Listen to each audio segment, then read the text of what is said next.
আহক গাইছ আমি নতুন কৰি দোকান ষ্টাৰ্ট দিছোঁ আমাৰ তেওঁৰ নাম মানস এনেকুৱা পজিটিভ পাই ইয়াত আৰু ইয়াত চব ধৰণৰ বস্তু পোৱা যাব ম'মৰ পায় ফ্ৰাইড ৰাইচৰ পায় চাওমিনৰ পায় ৰোল চল চব পোৱা যাব ফ্ৰাইড ৰাইচৰ পায় চব কম দামতে পাব আমাৰ মালিকৰ লগত আলোচনা কৰোঁ দাদা আছে ভিতৰত দাদাৰ লগত আলোচনা কৰি আউট কৰোঁ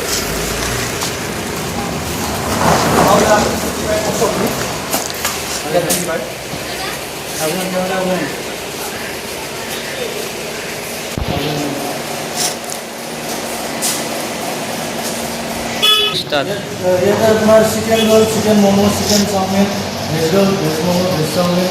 chicken pakora chicken dry chicken pulao chicken fried rice এগুলো পাবো আর খুব কম দামত এগুলো তোমার ব্যবস্থা করে আছো রাইজের কারণে 20 টাকা 30 টাকা 22 টাকা 50 টাকা আহক গাইছ কম ন 20 টকাত পেট ভৰাই খাই যাব পাৰিব আরে একবারটো খাই যাক দাদার হাতে দিয়ে টেস্টটো চাই যাক একবার আর দাদাই বড়া বড়া টেস্ট বনে মই জানো খাই মোমোর পাইপর খাই যাক 30 টাকার বহুত খরচ হয়েছে শিখরের নামত একবার খাই যাক দাদার দোকান যাই মজা লওক মজা পাব আর লোকেশন তোমার ভাস্কর দেখা হ'ব তোমাৰ ভগৱানৰ পৰা তোমাৰ ফাটা চক পাৰ হৈ গ'লে তোমাৰ আৰু তোমাৰ চিধাই তোমাৰ আহিব লাগে তোমাৰ বেছি দিন নহয় তোমাৰ ফাটা চক পাৰ হৈ কিনে পায়